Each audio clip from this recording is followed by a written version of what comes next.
ನಾನು ಒಂದು ದಿನಾನು ಆ ರೀತಿ ಯೋಚನೆ ಮಾಡಿಲ್ಲ. ನಾನು ಮೊದಲನೇ ದಿನದಿಂದ ಯಾವ ಮಾತನ್ನ ನಾನು ಹೇಳ್ಕೊಂಡು ಬಂದ್ನೋ ಇವತ್ತಿನವರೆಗೂ ಅದೇ ಮಾತನ್ನ ನಾನು ಕಾಪಾಡ್ಕೊಂಡು ಬಂದಿದ್ನೋ ಇಲ್ವೋ ನೀವೇ ಹೇಳಿ.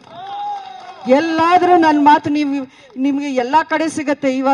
ಇವತ್ತಿನ ದಿನಕ್ಕೆ ನಾವು ಇವತ್ತೊಂದು ದಿನ ಒಂದು ಮಾತು ಹೇಳಿ ನಾಳೆ ಬೇರೆ ಸುಳ್ಳು ಹೇಳೋಕೆ ಚಾನ್ಸೇ ಇಲ್ಲ. ಯಾಕೆಂತಂದ್ರೆ ನೀವು ಎಲ್ಲಾ ಕಡೆ ಸೋಷಿಯಲ್ ಮೀಡಿಯಲ್ಲಿ ಯೂಟ್ಯೂಬಲ್ಲಿ ನಿಮ್ಗೆ ಸಿಗತ್ತೆ. ನಾವು 5 ವರ್ಷಗಳ ಹಿಂದೆ ಏನ್ ಮಾತಾಡಿದ್ವು, 10 ವರ್ಷಗಳ ಹಿಂದೆ ಏನೇನು ಹೇಳಿರ್ತೀವೋ ಅದೆಲ್ಲ ನಿಮ್ಗೆ ಈಗ ಸುಲಭವಾಗಿ ನೀವು ಹುಡುಕಿ ನೋಡ್ಬೋದು.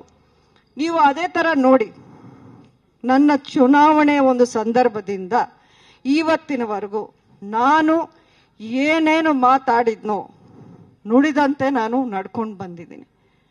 ಒಂದೇ ಒಂದು ದಿನ ನಿಮಗೆ ಕೊಟ್ಟಿರೋ ವಾಗ್ದಾನದಲ್ಲಿ ನಾನು ಎಲ್ಲೋ ಒಂದು ತಪ್ಪು ಹೆಜ್ಜೆ ಹಾಕಿಲ್ಲ.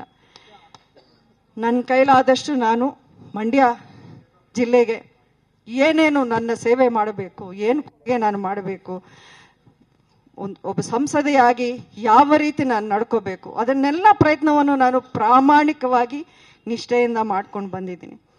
ಮಂಡ್ಯ ಜಿಲ್ಲೆಯ ಘನತೆಯನ್ನ ಪಾರ್ಲಿಮೆಂಟಲ್ಲೂ ನಾನು ಎತ್ತಿ ಹಿಡಿಯುವಂತ ಕೆಲಸವನ್ನು ಮಾಡಿದ್ದೀನಿ. ಎಲ್ಲೂ ಅದರಲ್ಲಿ ಯಾರು ಒಂದು ಬೆರಳೆತ್ತಿ ತೋರಿಸೋಗೆ ಎಲ್ಲೂ ನಾನು ನಡ್ಕೊಂಡಿಲ್ಲ. ಈ ಎಲ್ಲ ಅವಕಾಶಗಳನ್ನ ಬಿಟ್ಟು ನೀವೇ ಹೇಳಿ, ಇವತ್ತಿನ ದಿನಕ್ಕೆ ಯಾರಾದ್ರೂ ಒಬ್ಬ ರಾಜಕಾರಣಿ ನಿಮ್ಗೆ ನಾವು ಮಂಡ್ಯ ಕೊಡಲ್ಲ ಬೇರೆ ಕಡೆ ನಿಂತ್ಕೊಳ್ಳಿ ಅಂದ್ರೆ ಅವಕಾಶನ ಬಿಡ್ತಾರ? ಯಾರಾದ್ರೂ ಬಿಡ್ತಾರಾ?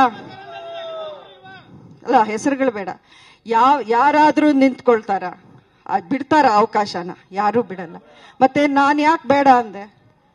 ನಾನು ಯಾಕೆ ಯಾವುದು ನನಗೆ ಬೇಡ? ನಾನು ಇದ್ರು ನಿಂತ್ರು ಗೆದ್ರು ಸೋತ್ರು ಏನೇ ಇದ್ರು ಮಂಡ್ಯದಲ್ಲೇ ಅಂತ ನಾನು ಹೇಳಿಲ್ವಾ?